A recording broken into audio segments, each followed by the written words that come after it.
Chairperson of the session, Dr. Imran Kika, Honorable Speaker, Ms. Ann Boyce, Honorable Deputy Speaker, Ms. Ann Tembe, Honorable Premier, Mr. A.T. Nduli, the Leader of Government Business, Honorable S.A. Duma, the Chairperson of the Social Development Portfolio Committee, Honorable Madlamini Bubane, Honorable Members of the Executive Council, Honorable Members of the Provincial Legislature, Organized Labor, Civil Society, fellow citizens of the province, members of the media, distinguished guests, ladies and gentlemen, Sanbonani. Honorable Chair, it is a greatest honor for me to stand before this august house to present the budget of the 2024-2025 financial year on behalf of the KwaZulu-Natal Department of Social Development. I present this budget vote at the time when we celebrate the 30th anniversary of South Africa's transition to democracy. The 30th anniversary affords us an opportunity to take stock of the progress that has been made over the past 30 years in improving the quality of life of all South Africans and the challenges that continue to persist. Honorable Chair, allow me to share some of the milestones South Africa's transition to democracy, particularly those that have shaped the transformation of the social welfare sector. In 1994, the post-apartheid government adopted the Reconstruction and Development Program, known as the RDP, as an overarching socio-economic policy framework to drive transformation. One of the objectives of the RDP was to transform social welfare policies, programs, and delivery systems to ensure that welfare rights are provided to all. The transformation agenda was complemented by the adoption of the Constitution of the Republic of South Africa Act of 1996, which includes the Bill of Rights. The Bill of Rights is a cornerstone of our democracy as it enshrines the rights of all people and affirms the democratic values of human dignity, equality, and freedom. The Department of Social Development derives its mandate from the same Constitution.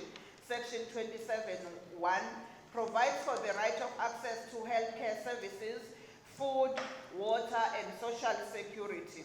Section 28(1) sets out the rights of children, such as the right to care, nutrition, shelter, social services, and the protection from maltreatment, neglect, abuse, and degradation. Schedule 4 identifies welfare services and population development as functional areas of concurrent national and provincial legislative competence. Guided by the aforementioned constitutional provisions, the mandate of DSD remains that of providing social protection services and leading government's efforts through which vulnerable individuals, families, and communities could become sustainable. In 1997, the post-apartheid government published the white paper on social welfare to redress racial disparity in the delivery of social welfare services. This white paper remains the overarching policy framework for the restructuring of South Africa's welfare system even today. It seeks to transform the fragmented and racialized welfare system of the apartheid era to one that addresses poverty and inequality through integrating social welfare with economic development. Honorable members, we remain committed to the objective of repositioning the department from a welfaristic to a developmental approach. This is not a new phenomenon because the white paper on social welfare of 1996 seeks to achieve the same throughout the country. The department has developed a strategy for accelerating the transition from social welfare to social development, which we are already implementing.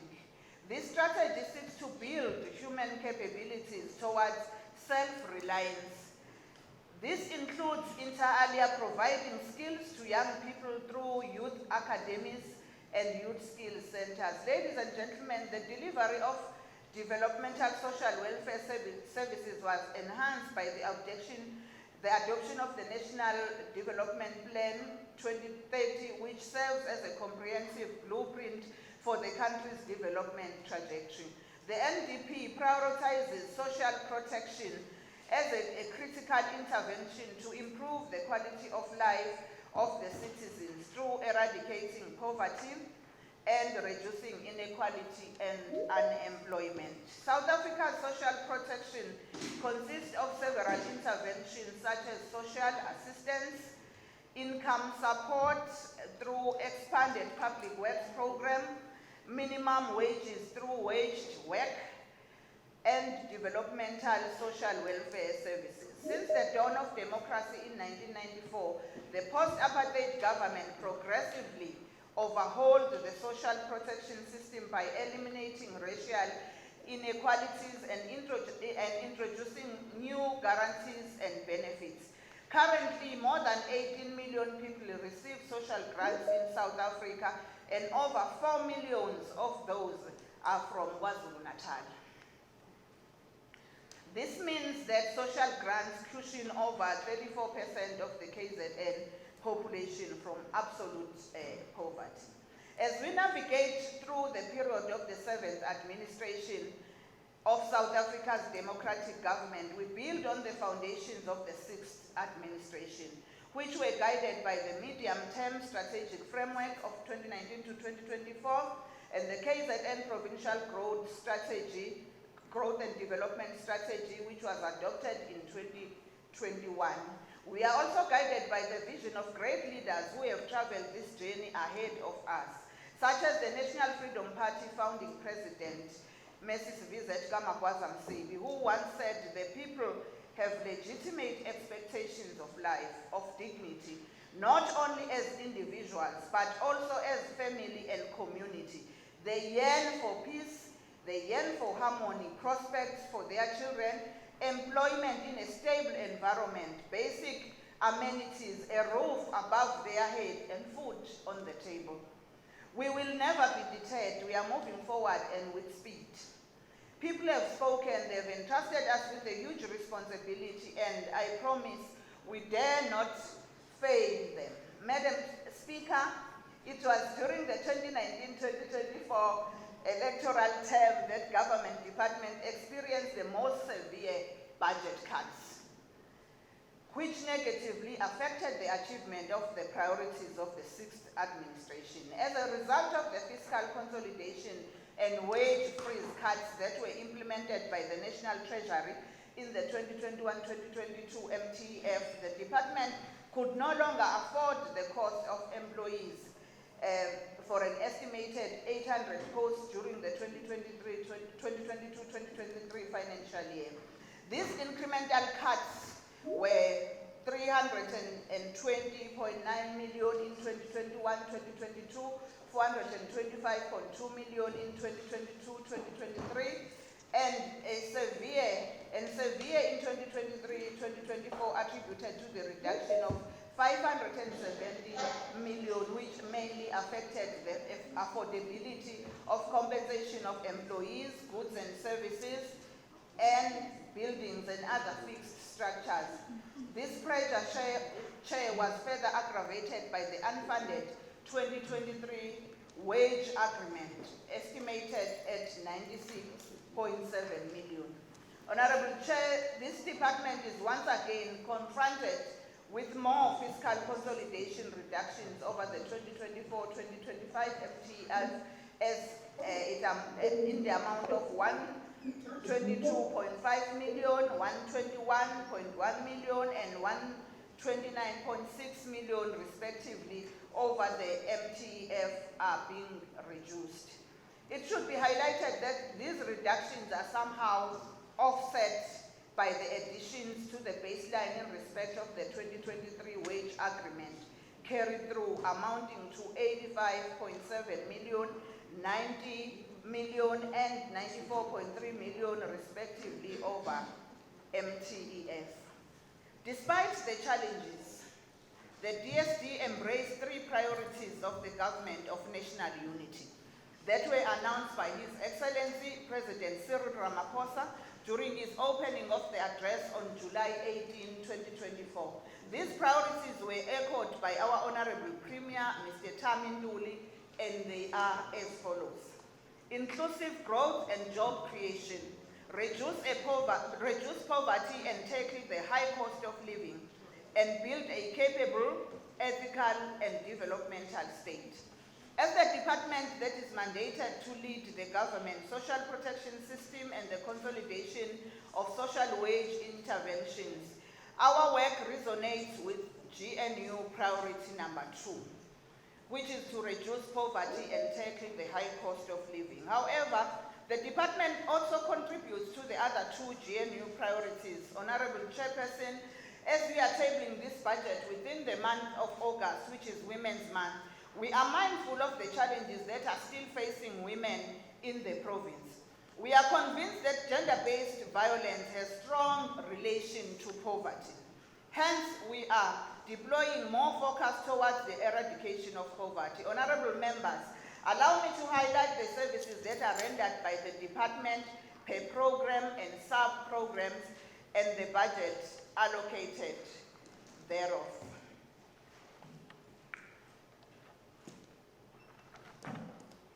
Ladies and gentlemen, our communities are still confronted by disasters, social ills, including HIV and AIDS and the abuse of older persons and persons with disabilities. If such social ills persist, the need for social welfare services will continue. That is our program 2, which is allocated 827.2 million.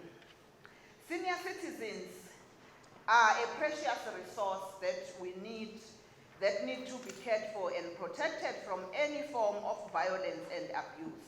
They also serve as a well of wisdom which younger generations can indulge from to create a bright future. Currently, older persons receive care and support services in 43 residential facilities and 361 community-based care and support service centers. As part of preventing elder abuse, awareness campaigns will be sustained to educate communities about the protection of older persons and services that are available for them. The budget allocated for care and support services to older persons in the current financial year is 184.7 million. It is unfortunate that after 30 years of freedom, it is not yet uhuru for PWs. Kuyadabukisa ngempela ukuthi kule minyaka sathola inkululeko abantu abakhubazekile basathola ukucwaswa emphakathini yethu. They are still subjected to various forms of violence, abuse, and oppression. Children with albinism are still ridiculed, abused, avoided by peers, and even denied visitation by their own parents at work. In extreme cases, people with albinism are still killed because of the false belief about their body parts in witchcraft. Over 1,000 people living with disabilities receive 24-hour care in 20 residential facilities, while more than 2,500 receive care, training and rehabilitation in 58 funded protective workshops. Through the community-based rehabilitation program, the department reaches out to people with disabilities at the community level, ensuring that their needs were addressed. The budget allocated for care and support services to people living with disabilities is 176.9 million. Fellow citizens, over the years, there's been a growing realization that HIV and AIDS is a complex phenomenon that requires a multi-sectoral approach. In the broader HIV and AIDS landscape, the department focuses on implementing a compendium of social and behavior change programs that reduce risky sexual behavior and new HIV infections among children and youth between the ages of 10 to 24. The You Live Once, known as the YOLO program, targets the youth between the ages 15 and 24 years. The CHOMI program targets children between ages 10 to 14 years. The word CHOMI is a colloquial term for friend. Through the collaboration with over 200 NPOs, the department provides home and community-based care in all districts. The budget allocated for HIV and AIDS program is 224.6 million. Social relief of distress. Honorable members, social relief of distress plays a crucial role in responding to the emergency needs of people who are affected by disasters through the provision of financial and material assistance to individuals and families. Recently, the disaster hit Ilembe, Ugu, and Umzinyathi municipalities, and the hardest hit were eThekwini Metro and Uthukela district. The budget allocated for the SRD is 27.2 million. Honorable members, the overall budget for social welfare services is 832.2 million.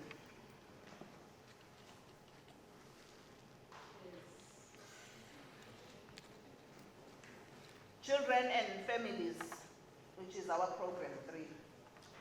Honorable Chair, we remain inspired by the wisdom of our late icon and former president, Dr. Nelson Mandela, who once said, the true character of a society is revealed in how it treats its children. We believe that if we take care of children, we are building families and securing the future. If we take care of families, we are building a society. It is this belief that makes us to remain committed to the vision of our department, which is a caring and self-reliant society. Program 3 is allocated 1.2 billion. Care and services to families, which is allocated 29.5 million. Compatriots, the department seeks to build strong and cohesive families through an integrated, comprehensive basket of care and support services.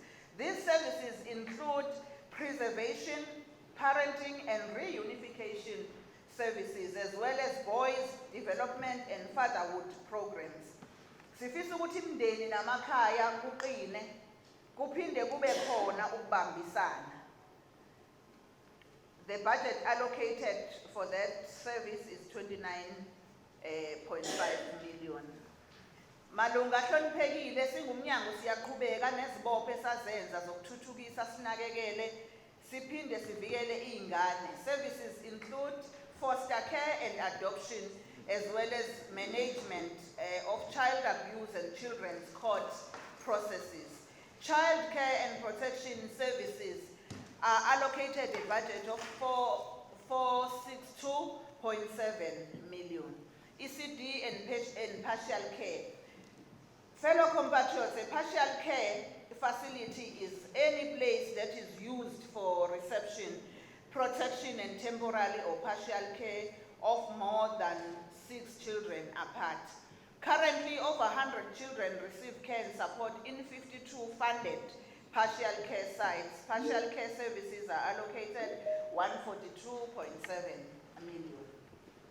Child and youth care centers. Honorable Chair, in the South African context, the child and youth care centers are facilities that provide residential care for more than 6 children who are not living with their biological families. Examples include children's home, places of safety, secure care centers, school of industries, and sheltered for street children.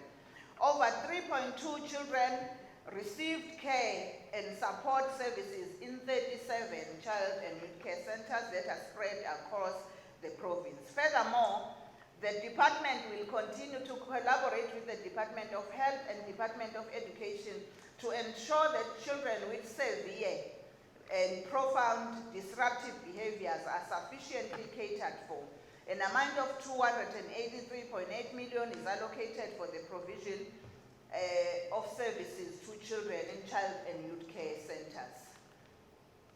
Honorable Chair, the department continues to provide community-based prevention and early intervention programs, orphans and vulnerable children. Some of them come from child or youth-headed households, while others live in the streets. The budget allocated for community-based care and support is 122.9 million. Honorable Chair, the department continues to partner with other government departments, child protection organizations, and other relevant stakeholders in providing a myriad of care and support services to children in different settings. Fellow compatriots, it is an undisputable fact that crime and violence pose a serious threat to our democracy. 3 state-owned secure care centers provide secure care services, which are Valley View, Excelia, within eThekwini Metro, and Sinethemba under Amajuba district. It also piloted the anti-gang strategy in this site. During the current financial year, close to 77,000 persons were reached through the social crime prevention, while 700 completed the diversion program.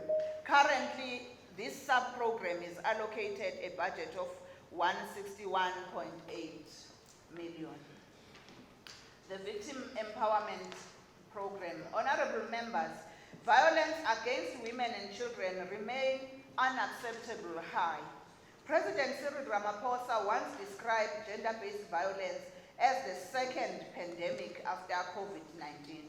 Through this sub-program, the department provides services to support, care, and empower victims of violence and crime, in particular women and children. Special focus is on awareness and education, provision of psychosocial support to victims through 8 Tutuzela care centers, 21 crisis centers, and 113 victim-friendly rooms. The establishment of the Kusalega one-stop center within the eThekwini Metro will be fast-tracked.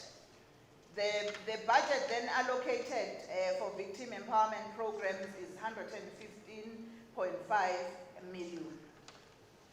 Substance abuse and prevention, treatment, and rehabilitation. Ladies and gentlemen, substance abuse continues to wreak havoc in our communities. Research indicates that many individuals who are addicts resort to crime and even violence to finance their addiction. As part of raising awareness about the substance abuse, we commemorated the International Day Against Drug and Illicit Trafficking in June 2024 in Escort. Substance abuse treatment services are provided in 5 treatment centers. 3 of these are managed by the DSD and 2 are owned by the NPOs. 22 community-based organizations provide outpatient treatment services. Special focus will be on strengthening reintegration and aftercare services. The department will continue to support the Provincial Substance Abuse Forum, which is expected to support municipalities to improve functionality of the District Substance Abuse Forum and local drug addiction committees. Honorable Chair, the amount for substance abuse prevention, treatment, and rehabilitation is 111.2 million. Development and research. Honorable Chair, this program serves as a catalyst for the transition from social welfare to social development, as indicated earlier. It comprises 6 sub-programs, which are community mobilization, institutional capacity building and support, poverty alleviation, and sustainable livelihoods, community-based research and planning, youth development, women development, as well as population policy promotion. It is allocated to 79.1 million. Community mobilization. This role of this sub-program is to create strong community networks to build the capacity of individuals and communities to play a meaning in their development agenda. This sub-program is allocated just 1.9 million in the current financial year. Institutional capacity building and support. NPOs serve as an extended arm of government, delivering various services. The role of DSD is to create an enabling environment for NPOs to flourish so that they can play a meaningful role in providing services and developing communities. This is done through facilitating their registration and capacity building. The department plans to capacitate over 6,000 NPOs in the current financial year, and the budget allocated is 12.2 million. Poverty alleviation and sustainable livelihoods. This sub-program serves as a springboard for entrenching development and sustainable livelihoods approaches.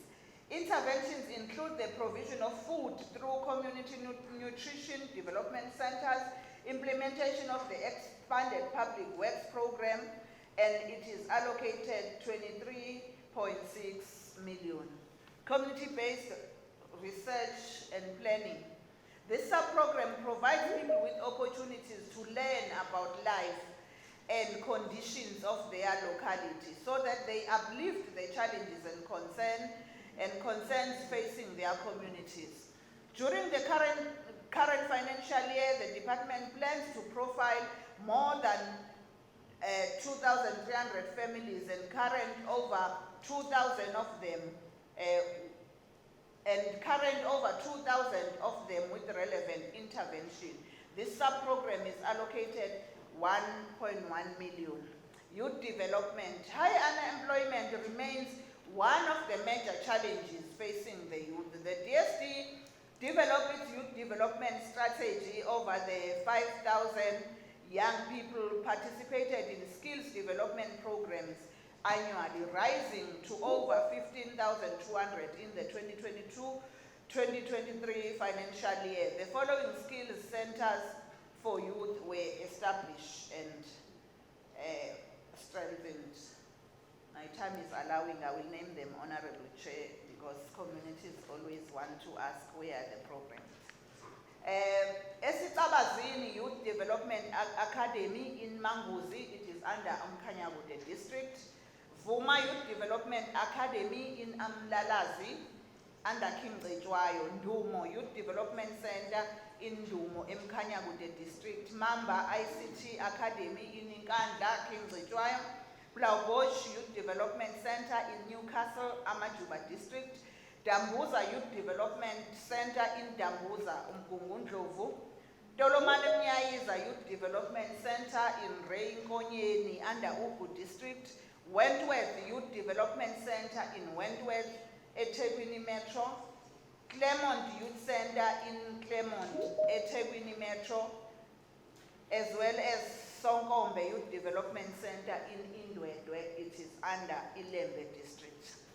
The department will continue to strengthen partnerships with relevant stakeholders, such to provide opportunities for young people exiting in youth academies and school and skills development centers. This sub-program is allocated 45.3 million.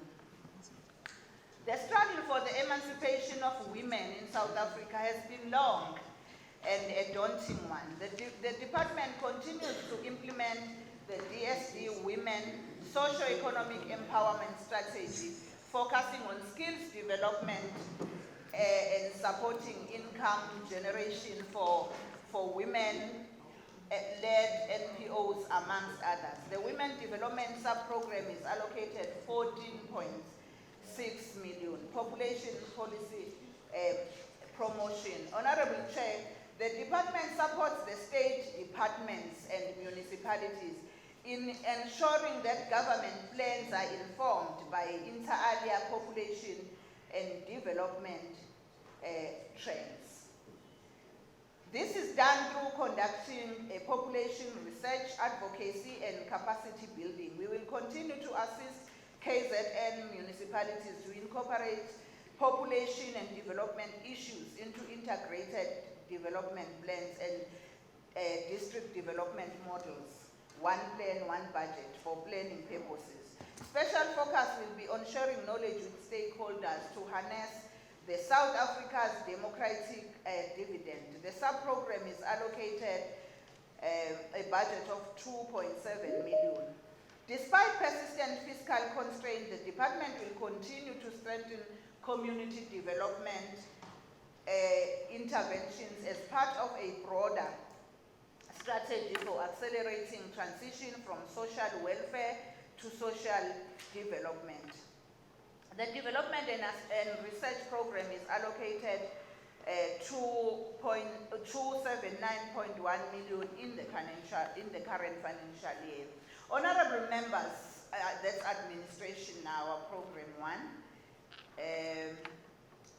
Honorable members, in the next few weeks, the management of the department will embark on a strategic planning process with the aim of developing strategic plan for 2025 to 2030 cycle. Such a strategic plan must be aligned with the priorities of the medium-term development plan of the 7th administration. Honorable Chair, the Department of and Social Development sector at large face acute shortage of social service professionals, which include social workers. According to the NDP, South Africa needs 55,000 social service professionals to achieve its development objectives. To achieve this, over 30,000 additional social workers need to be employed by 2030. This was estimated to cost South African government over 9 billion. In KZN, more than 2,000 social work graduates are unemployed.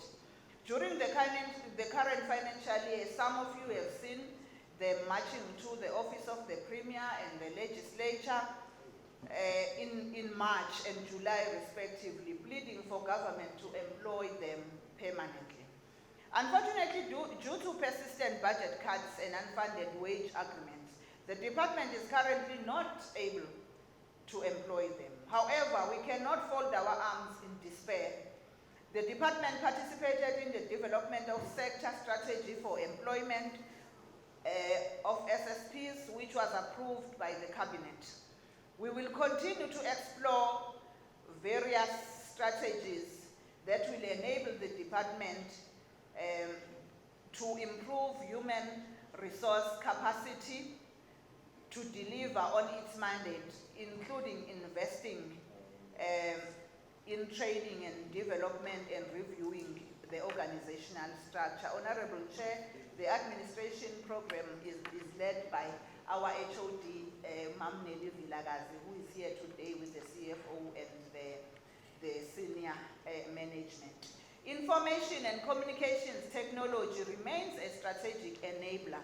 To this end, the department will review its ICT strategic plan, which will include monitoring emerging trends in ICT sector and investing in technologies that will improve operational efficiencies and reduce costs. This program is allocated a budget of 627.1 million in the 2024-25 financial year.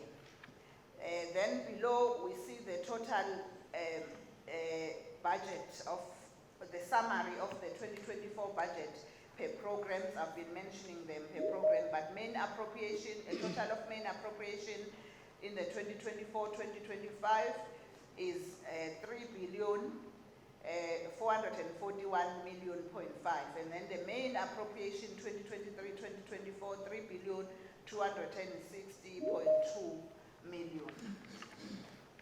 As I conclude, honorable members, please allow me to borrow the words from the Tanzanian President, Julius Nyerere, when he said, if real development is to take place, the people have to be involved.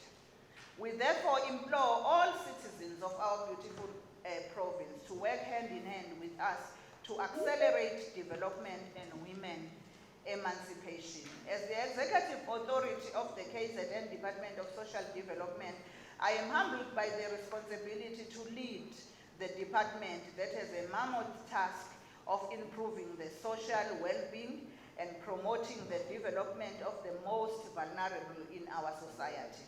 I would like to thank all the employees of the department led by the head of department, Mrs. N.I. Vilagazi, for the warm welcome and support that they have provided me. This has made me to adapt easily in my new role. A special appreciation goes to my political party, the National Freedom Party, for entrusting me with this huge responsibility of leading the NFP in the province of KwaZulu-Natal, as well as in the legislature. With this, I will forever be grateful. As the representative of the National Freedom Party in the 7th administration, one is guided by the mandate given to us by the voters on the 29th of May. To all partners and stakeholders, I look forward to working with you in this journey of bringing power back to the community. As the NFP founding president, President Visit Kamagwaza Msibi, would always caution us that our struggle will never be completed when we have millions of people drowning in dire poverty. Before I take my seat, Honorable Chair, it is worth noting that with the current and persistent budget cuts, the work of our department is negatively affected. However, with the dedicated team of officials, we will soldier on. Our conviction is to change the people's lives. By continuing to walk side by side with us, you are reaffirming your commitment for the betterment of the lives of the people we are all serving. The journey begins. I would also like to thank the Shinga family for the continued support and for taking time to be here today. Lastly but not least, let me express my sincere appreciation to the people of KwaZulu-Natal for engaging openly with the Department of Social Development. Thank you, Honorable Chair.